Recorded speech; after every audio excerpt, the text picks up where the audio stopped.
약간 꽃샘추위라는지 약간 갑자기 날씨가 차가워졌습니다. 그래도 이제 봄이기 때문에 우리 주변에 여러 가지 꽃들이 많이 피죠. 피어나기 시작합니다. 혹시 무슨 꽃들이 핀지 눈여겨 보셨나요? 네.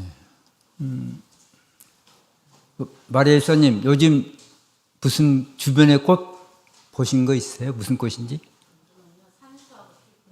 예, 예, 맞습니다.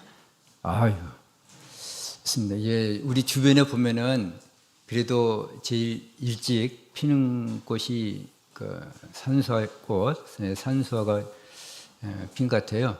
또 이렇게 산에 저도 이제 가끔 올라가는데 산에 가면은 요즘 산수 그 꽃하고 거의 비슷한 꽃이 핍니다. 예. 어떻게 보면은 산수유가 피었네 이렇게 착각할 수도 있는데 이제 그것이 생강나무입니다. 생강나무.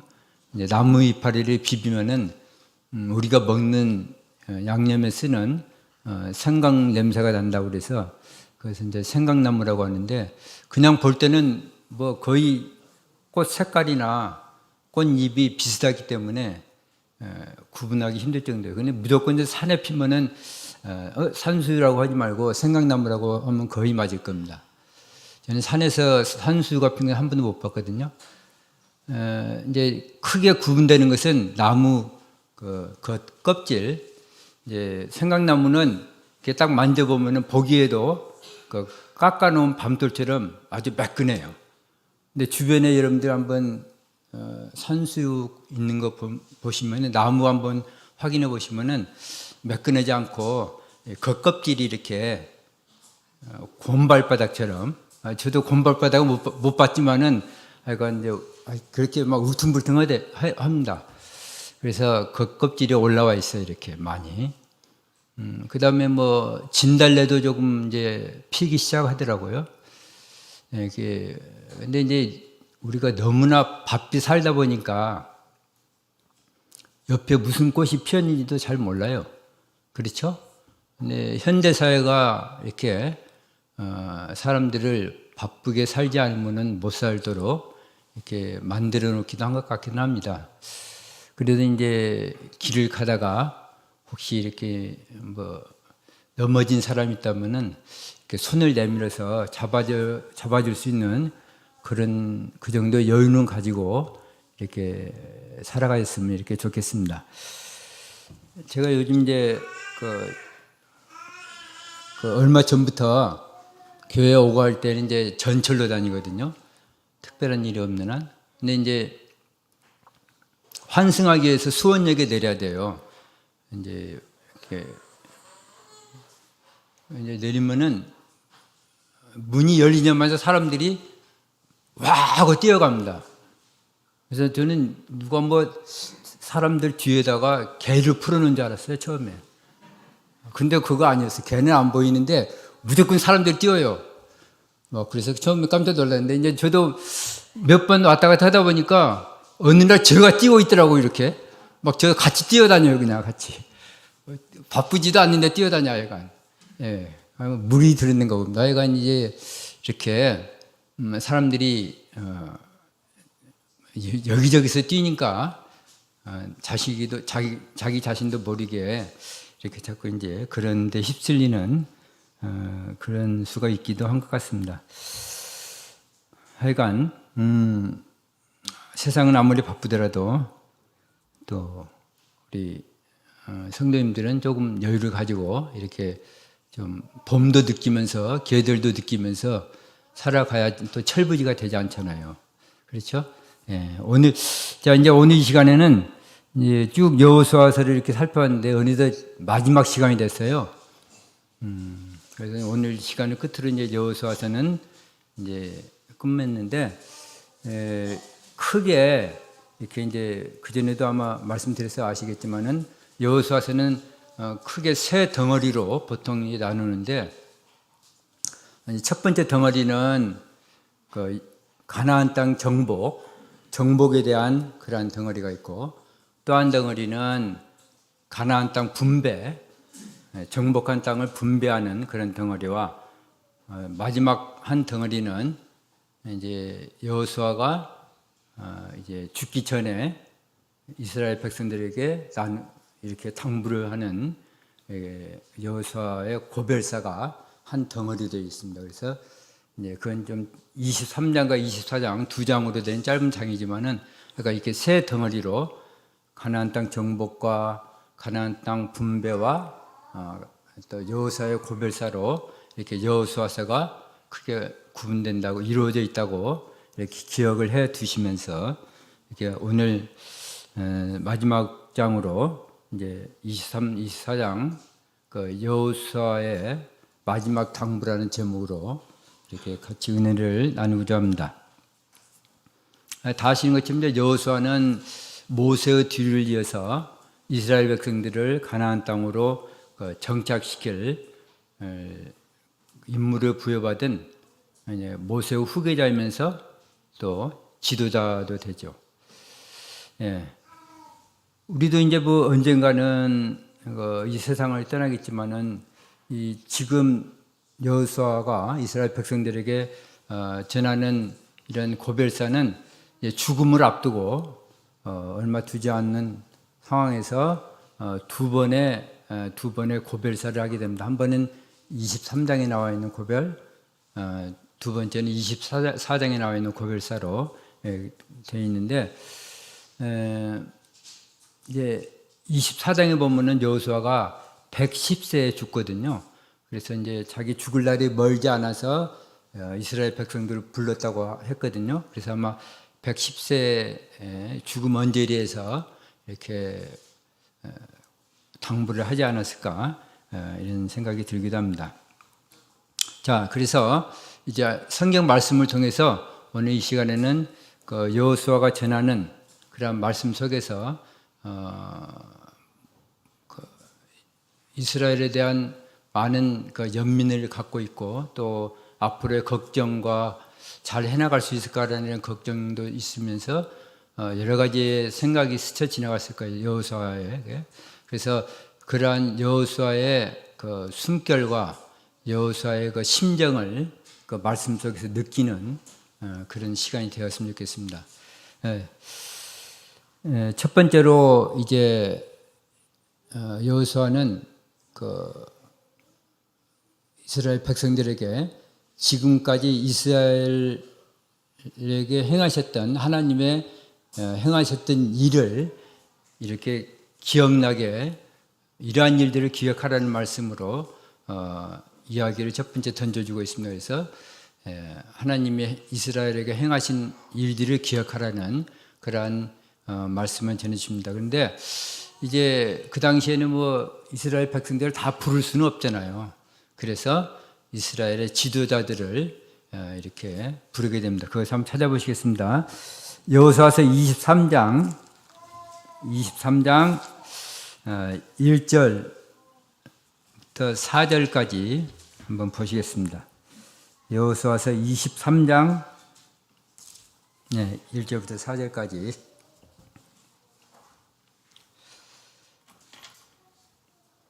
자, 한 구절씩 한번 4절까지 읽겠습니다. 1절 여호와께서 이스라엘의 사방 대적을 다 멸하시고 안식을 이스라엘에게 주신 지 오랜 후에 여호수아가 나이 많아 늙은지라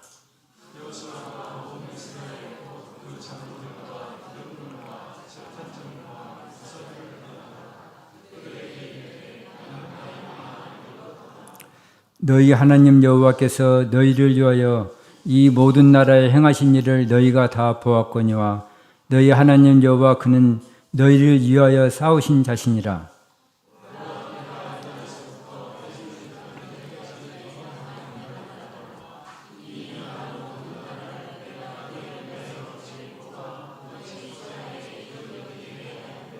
예, 아멘. 예. 이제 2절 보시면은 이스라엘의 그 장로들과 또 두령들과 재판장과 유사들을 불렀다고 했어요. 그래서 이제 장로들은 이제 말 그대로 좀 나이가 많고 또 여러 가지 재능과 그 다음에 덕망이나 이런 것들을 겸비한 그 사회에서 그 지파나 유력한 그 집안에 이제 그 능력이 되는 사람들을 이렇게 장로로 뽑았겠죠. 그 다음에 또 이제 두령들, 그 지파 되는 데서 우두머리들, 또 사건이 생기면은 판단할 수 있는 지혜를 가진 재판장들, 그리고 행정적인 것을 처리하는 관리들, 이런 사람들을 이렇게 불렀습니다. 그래서 이제 말씀을 전하게 되는데, 이제 장로들은 이렇게 보면은 그 출애굽 당시에도 이스라엘 민족이 애굽에서 이렇게 노예 생활을 할 당시에도 그 사회, 이스라엘 사회에 장로들이 등장을 합니다. 그래서 그때도 장로들이 있었고, 또 출애굽하고 나서 그 모세가 시내산에 이렇게 데리고 갈 때 70인의 장로들과 함께 올라가는 그런 장면이 나옵니다. 그런 걸 봐서 지금 이때도 한 70인 정도의 장로들이 있지 않았을까 이렇게 생각이 듭니다. 그러니까 크게 이스라엘 사회에서 제사 드리는 것이 큰 일이잖아요. 그래서 제사는 레위 지파에서 이렇게 맡아서 하고, 그 외에 사회적인 그런 일 같은 것은 장로들 중심으로 이렇게 이루어졌다고 보시면 되겠습니다. 그래서 이제 다윗 왕이 이렇게 기름 부음을 받잖아요. 이제 처음에는 사무엘 선지자한테 이게 기름 부음을 받죠. 그리고 세 번의 기름 부음을 받는데, 두 번째는 이제 헤브론 이주에서 그 유다 지파들의 왕이 됐을 때 누구한테 기름 부음을 받냐면은 유다 장로들한테 기름 부음을 받습니다.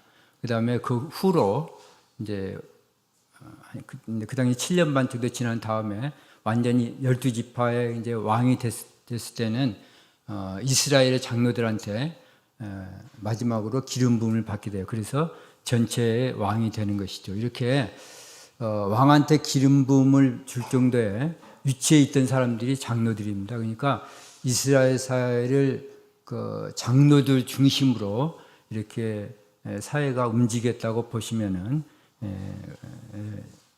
될 것 같습니다.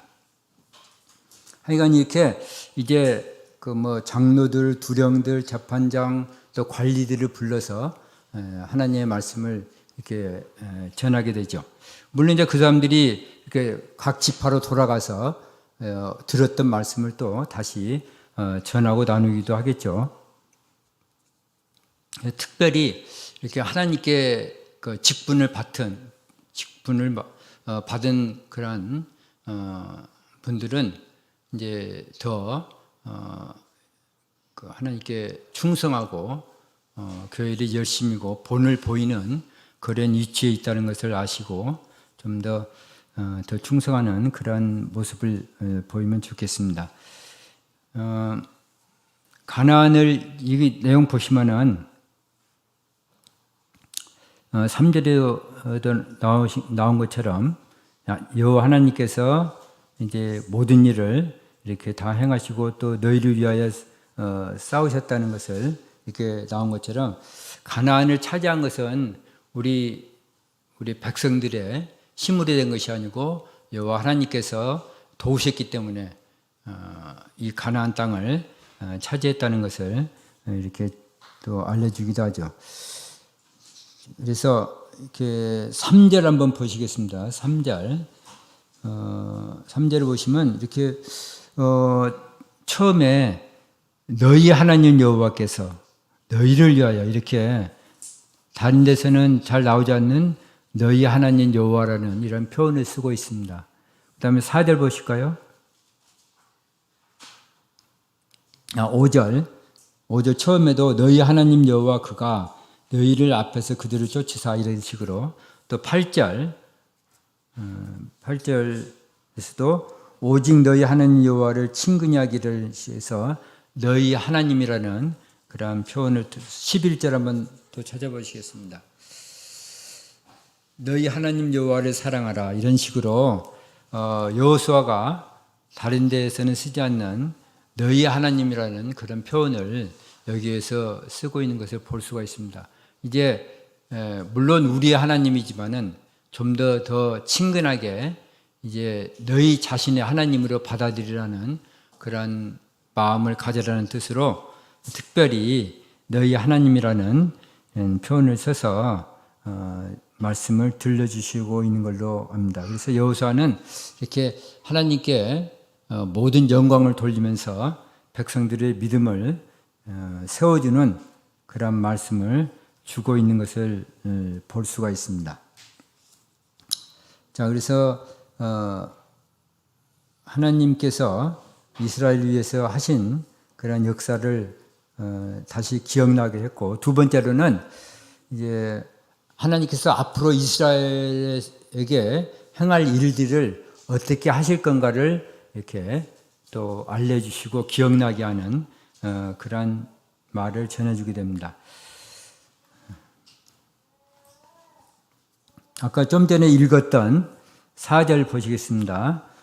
4절, 보라 내가 요단에서부터 해 지는 편 대해까지의 남아있는 나라들과 이미 멸한 모든 나라를 내가 너희를 위하여 제비 뽑아 너희 지파에게 기업이 되게 하였느니라 했습니다. 요단 동편에서부터 그러니까 동쪽에 있는 요단에서부터 서쪽에 있는 지중해까지 이렇게 모든 땅들을 이렇게 차지하겠다는 그런 말씀을 하고 있습니다.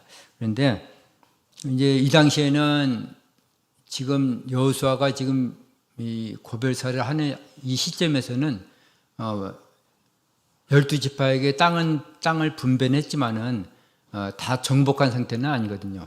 그래서 지금 그 상황에서 이야기를 하고 있는데, 그래서 서쪽 평야 지역, 지중해 쪽에 있는 서쪽 평야 지역은 많은 부분이 아직 정복지로 남아 있고, 또 정복했더라도 그 부분에 그 당시에 가나안의 여러 족속들이 많이 남아서 살고 있다고 이렇게 보시면 되겠습니다. 이제 하나님께서 이렇게 땅을 주시겠다고 약속을 하셨기 때문에 미리 가나안의 땅을 갖다가 각 지파에게 미리 다 분배를 해 주시는 거죠. 그러니까 정복은 그 당시에는 정복은 안 됐더라도 지파별로 12지파에게 땅을 이렇게 다 분배를 했다는 것을 알 수가 있고, 또 분배는 했지만은 이제 아직 미정복지가 많이 남아 있고 또 가나안 족속들이 많이 남아 있기 때문에 이제 앞으로 너희들이 할 일은 이 미정복지는 정복하고 또 쫓아낼 부족들은 쫓아내라는 그러한 뜻으로 받아볼 수가 있습니다. 그래서 이러한 과제를 안고 이스라엘 백성들이 이제 현재 살아가고 있다고 보시면 되겠습니다.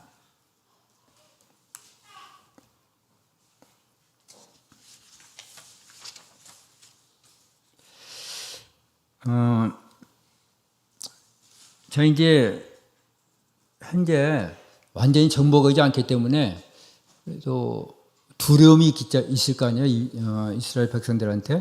왜냐하면은 그 당시에 그 가나안 족속들이 철병거도 갖고 있고 그런 아주 강한 군대를 갖고 있었거든요. 물론 지금까지 하나님의 도우심으로 약 31번 정도의 싸움에서 모두 다 승리를 했거든요. 물론 아이성은 패배하고 다시 승리했지만은 이것은 이스라엘 군대가 강했기 때문이 아니고 오직 하나님의 도우심으로 하나님께서 싸워 주셨기 때문에 승리를 할 수 있었던 거죠. 근데 이제 너희들이 두려워하지 말고 하나님께서 약속을 해 주셨으니까 또 하나님께서 앞으로도 쫓아내 주실 때 함께 해 주실 것이다라는 약속을 주어서 희망을 갖게 또 용기를 갖게 이렇게 해 주고 있는 것을 볼 수가 있습니다. 자, 우리가 하나님은 변치 않으시는 하나님이라고 이렇게 알고 있잖아요. 그래서 성경 보면은 하나님은 시건치 않으시는 하나님이라는 그런 말씀을 기록되어 있습니다. 말씀이 시건이라는 건 뭐예요? 시간.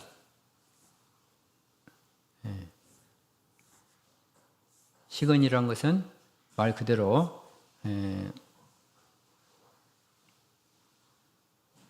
시건이라는 것은 이제 자기가 한 말을 다시 입에 넣는다 그런 말이죠. 먹어버린다 그런 말이잖아요.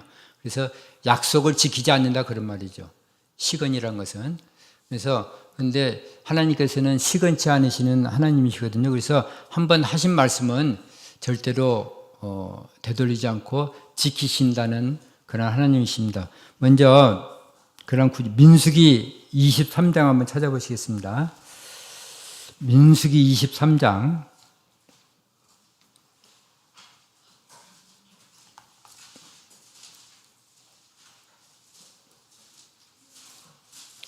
민수기 23장 19절 말씀 다 같이 한번 읽어보시겠습니다. 민수기 23장 19절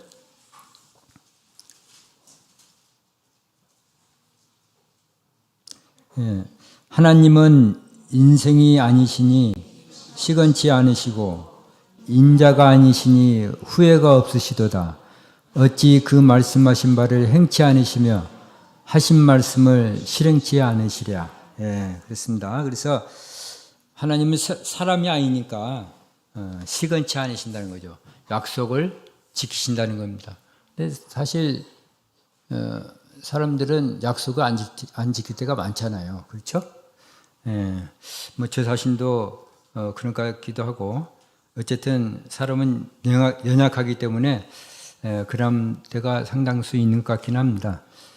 하나님께서는 이렇게 약속하신 것은 꼭 이루신다는 그런 확실한 것을 이스라엘 백성들한테 이렇게 이야기를 해 줌으로써 용기를 갖게 하는 것을 볼 수가 있습니다.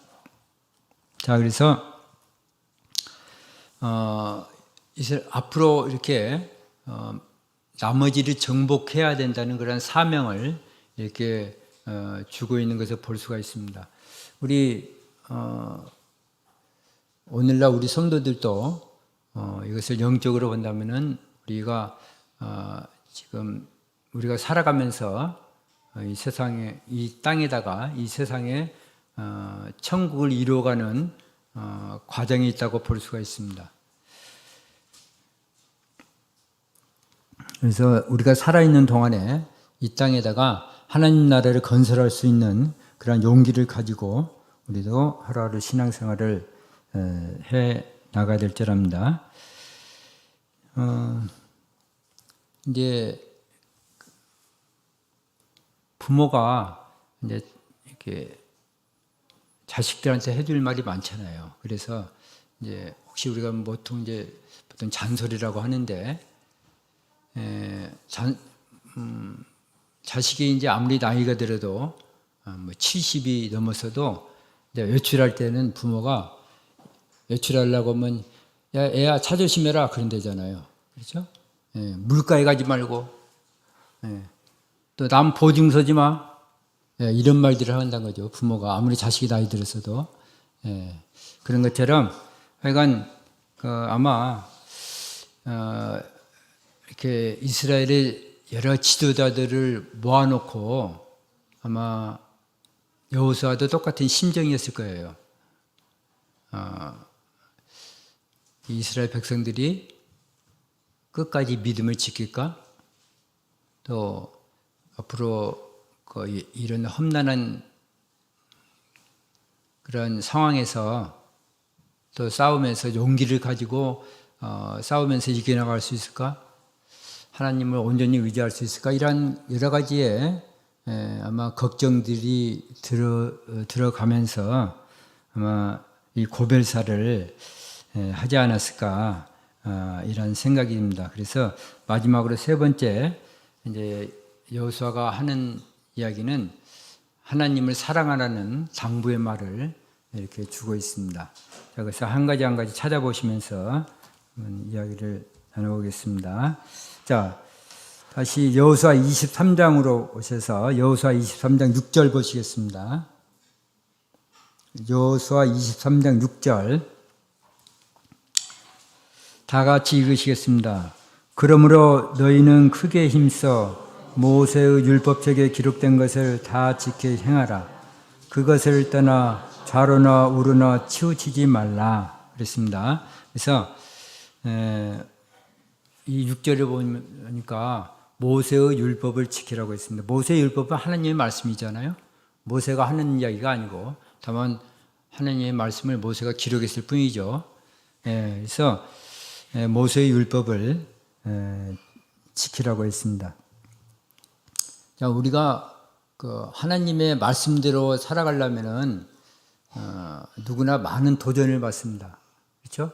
또 학생들은 학교에서, 또 사회인들은 일터에서, 또 가정에서는 또 각자 가정의 위치에서 아버지는 아버지대로, 엄마는 엄마대로, 자녀들은 자녀대로 이렇게 각자의 위치에서 우리가 많은 도전을 받게 되죠.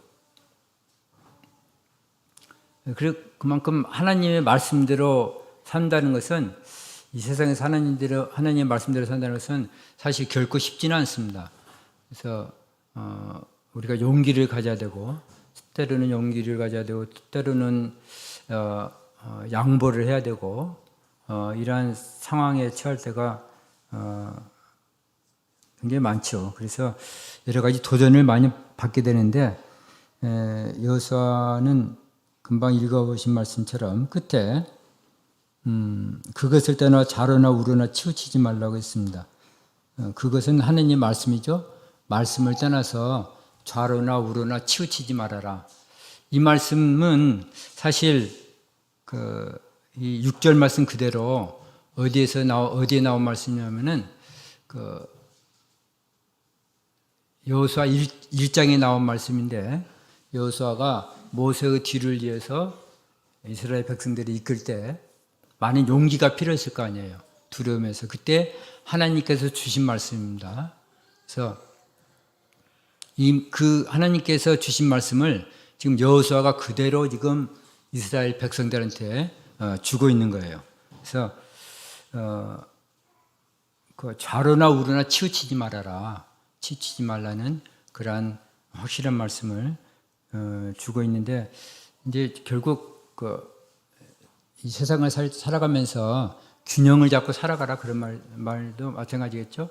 이게 하나님의 말씀에서 이렇게 떠나서 흔들리지 말고 균형을 잡고 말씀대로 이렇게 살아가라는 그런 말이 되겠습니다.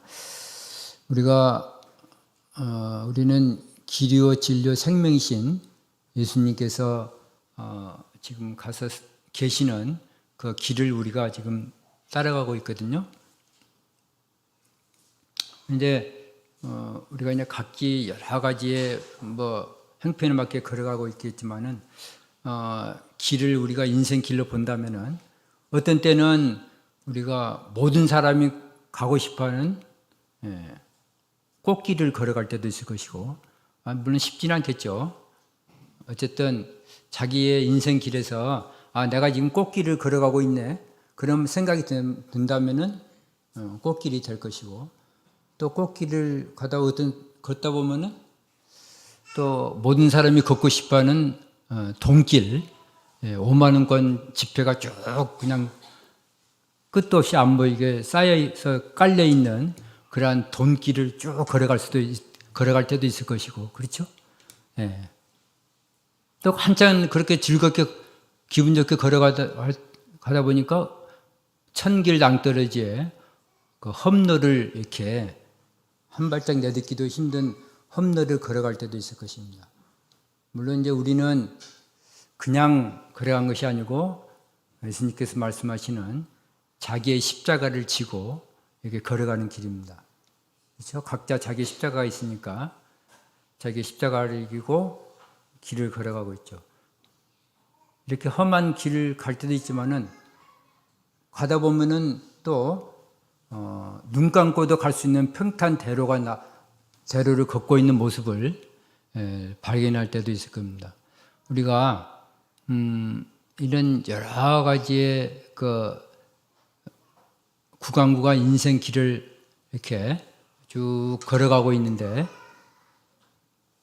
그때마다 아주 자기가 즐거운 길을 걸어가든 위태로운 길을 걸어가든 그때마다 우리가 생각할 것은 여기 나온 것처럼 그 말씀에서 좌로나 우로나 치우치지 않고 똑바로 걸어갈 수 있는, 흔들리지 않고 걸어갈 수 있는 그러한 균형 잡는 마음이, 균형 잡는 신앙이 우리한테 필요하다고 봅니다.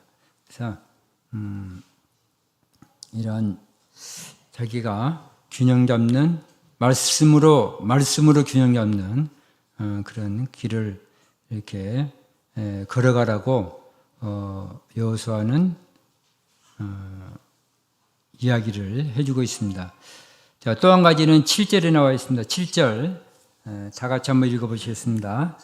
시작. 너희 중에 남아 있는 이 나라들 중에 가지 말라. 그 신들의 이름을 부르지 말라. 그것을 가리켜 맹세하지 말라. 또 그것을 섬겨서 그것에게 절하지 말라. 예, 결국 우상 숭배하지 말라는 거죠. 이방신을 섬기지 말라는 거예요. 자, 그래서 세상을 사랑치 말라는 거죠. 세상을 사랑하는 자는 그 사람한테 하나님의 사랑하는 마음이 없다고 이런 말씀도 있죠. 그래서 세상을 사랑하지 말고 또 우상 숭배하지 말라는 그런 말로서 백성들한테 전해주고 있습니다. 우리가 여러 매체를 통해서 자연스럽게 이렇게 그 신앙에서 입에드는 그런 것들을 접하게 됩니다. 어떤 때는 이렇게 연속극에서 타로 점을 보는 것이 나온다든지 또 손금을 보는 것이 나온다든지 이런 것들이 이제 자꾸 접하다 보면 자기 자신도 모르게 아직 아무것도 아니네 믿는 사람이지만은 나도 한번 봐볼까 이렇게 된다는 거죠. 자기 자신도 모르게. 그래서 그런 것에 이제 이렇게 물들지 않도록 우리가 특별히 조심해야 될 줄 압니다. 그래서 그 신들의 이름도 부르지 말고 섬기지 말고 절하지 말고 이런 식으로 절대로 우상 숭배하지 말라 그런 말씀을 주고 있습니다.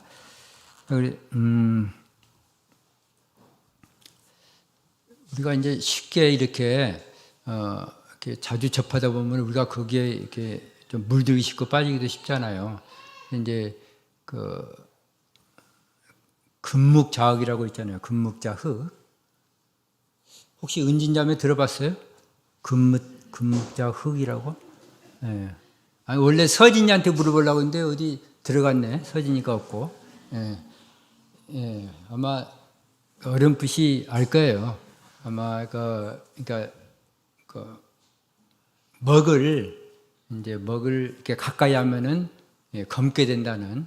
그래서 금묵자 가까이 한 사람은 검어지기 쉽다는 그런 말인데 제가 이제 그 이삿짐은 요즘 챙기느라고 이제 애들 그 책상을 이제 이렇게 뽑아서 하다 보니까 아마 초등학교 때 썼던 건가 봐요. 그 벼루가 나오더라고요.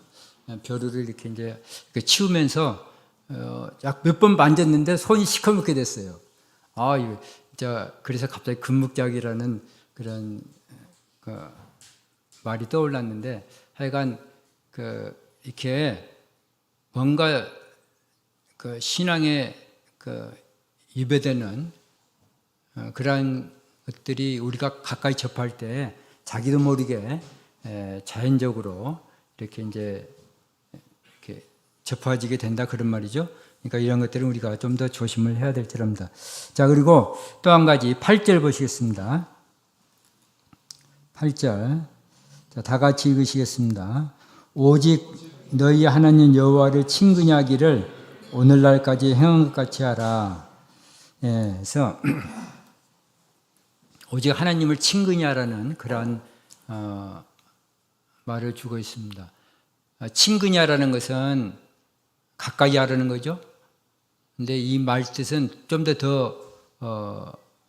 본 뜻에 따져보면은 붙어 있어라 그런 말입니다. 떨어지지 마라. 하나님과 가까이 붙어 있어라. 그런 말이죠. 지금 서진이가 그 아빠 품에 딱 안겨서 떨어지지 않으려고 그러잖아요. 부모 품에 어린아이들이 부모 품을 떠나려고 합니까? 네, 절대 떠나려고 하지 않죠. 그렇죠? 네. 그런 것처럼 어린아이의 심정으로 하나님과 함께해라. 꼭 붙어 있어라. 그런 말을 이렇게 주고 있습니다. 뭐 요즘 젊은이들은 이제 그 사랑한다는 표현을 요즘에 쓴 표현인가요? 뭐 하여간 뭐 보고 있어도 그립다라는 그런 표현도 쓰지 않아요. 약간 낙한지러운 그런 표현이지만은 뭐 하여간 떨어져 있기를 싫어하잖아요. 물론 사랑하는 사이라면은. 그래서 창세기에 보면은 그 야곱도 그 라헬을 사랑해서 그 성경 말씀 표현 그대로 이렇게 본다면은 야곱이 라헬을 연애함으로 7년을 수일처럼 여겼다. 그런 표현이 나오거든요. 예. 얼마나 사랑했기에 7년간 여삼촌한테 봉사하는 것을 수일 지나간 것처럼, 며칠 지나간 것처럼 여겼겠어요. 그 정도로 그 사랑의 힘이 강한 건데, 우리가 하나님을 그토록 사랑한가요? 저도 솔직히 이렇게 좀 부끄럽습니다만 이렇게 하나님을 사랑해 본 적도 없고 그런 것 같기도 합니다. 하여간 여호수아가 이스라엘 백성들에게 주는 말처럼 하나님과 꼭 붙어서 있어라. 그러한 마음으로 살아가라. 그런 것을 볼 수가 있습니다. 자, 그러면서 이런 말씀을 주시면서 또 경고도 해줍니다. 경고. 12절부터 경고의 말씀을 주신 것을 볼 수가 있습니다. 12절부터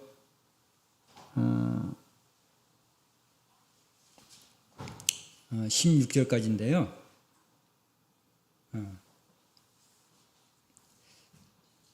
자, 그러면은 한 구절씩 빠르게 한번 읽어보겠습니다. 12절. 너희가 만일 퇴보하여 너희 중에 빠져남아있는 이 민족들을 친근히 하여 더불어 혼인하며 피차 왕래하면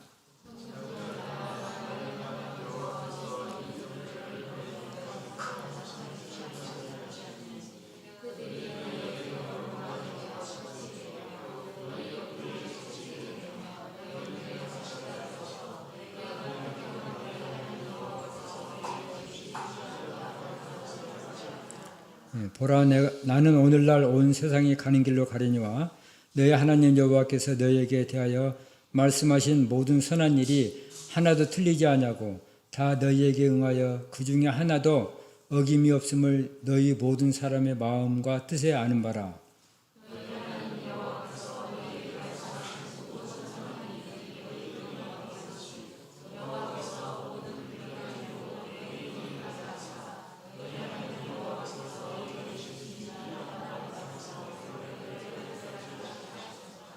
만일 너희가 너희 하나님 여호와께서 너희에게 명하신 언약을 범하고 가서 다른 신들을 섬겨 그에게 절하면 여호와의 진노가 너희에게 미치리니 너희에게 주신 아름다운 땅에서 너희가 속히 망하리라. 이러한 경고의 말씀을 여호수아가 이스라엘 사람들한테 전해주고 있는 것을 볼 수가 있습니다. 자, 이 중간중간 보면은 남아있는 이 민족들을 쫓아내지 않고 그들과 혼인하고 같이 왕래하고 그들의 신들을 섬기고 그러면은 근데 너희에게 올무와 덫이 되고 옆구리에 채찍이 되고 눈에 가시가 될 것이다. 그래서 너희들이 괴로움을 당할 것이고 끝내는 멸망할 것이다. 사실 하나님께서 가나안 족속을 이렇게 쫓아내신 것은 그들의 죄가 굉장히 관영했기 때문에 쫓아내신 거거든요. 그 기간 동안에 하나님이 많은 기간을 기다리셨던 것은 가나안 족속의 죄가 관영하도록 차는 기간을 두시기 위해서 기다렸거든요. 그런데 역시 마찬가지로 가나안 족속이 이렇게 부패해서 쫓겨냄을 당할 것처럼 너희들도 만약에 하나님을 섬기지 않고 우상 숭배를 하고 그런다면은 반드시 멸망을 당할 것이라는 그러한 경고의 말씀도 주고 있는 것을 볼 수가 있습니다. 이 당시에 얼마나 가나안 땅에 얼마나 쫓아내진 못한 이민족들이 살았을까? 그래 남아 있는 족들이 얼마쯤 될까 이런 것도 물론 이제 잘 알 수는 없지만은 한 가지 예로서 다윗이 이제 그러니까 약 350년간의 그 사사기를 지나고 이후로 다윗이 왕이 될 때까지 이제 약 400년간의 기간 동안에 이민족들이 남아 있었거든요. 뭐냐면은 다윗이 왕이 된 다음에 맨 첫 번째 한 일이 예루살렘을 차지하고 있는 여부수족들이 치는 거였어요. 그래서 아주 예루살렘이 견고한 성이었기 때문에 지형적으로 뺏기가 힘들어서 이렇게 이제 계속 아마 여부수족들이 살았던가 봅니다. 근데 다윗 왕이 첫 번째로 했던 일이 여부수족을 공격해서 그 땅을 뺏은 다음에 이스라엘을 수도로 삼았거든요. 이 기간이 거의 400년이란 말이죠. 400년.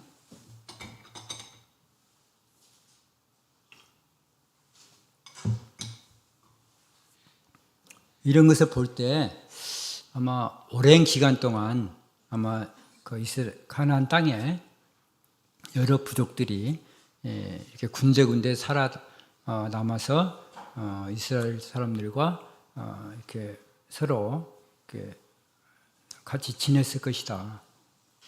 이런 것을 알 수가 있습니다. 자, 두 번의 고별사를 했다고 했잖아요. 근데 이제 24장에서는 여호수아가 다시 한번 이스라엘의 여러 지도자들을 세겜 땅으로 불러서 이렇게 지금까지의 이스라엘 역사를 쭉 들려줍니다. 24장을 보면은 그래서 아브라함 때부터 지금까지 역사를 쭉 들려주면서 다시 하나님을 기억하게 하고 24장 15절에 보면은 끝에 보면은 24장 15절 끝에 너희 섬길 자를 오늘날 택하라 오직 나와 내 집은 여호와를 섬기겠노라 이러한 말로서 해주고 있는데 그러니까 나와 내 집은 여호와를 섬길 텐데 너희들은 어떻게 할 거니? 너희들이 하고 싶은 대로 해라 이런 식으로 이렇게 말씀을 하거든요. 그러니까 그 이스라엘 지도자들이 우리도 당연히 여호와를 섬기겠습니다. 이렇게 이야기를 합니다. 다시 한번 이야기하죠. 또 다시 우리가 하나님을 꼭 섬기겠습니다. 이렇게 이야기를 합니다. 그걸로써 이야기를 맺게 되는데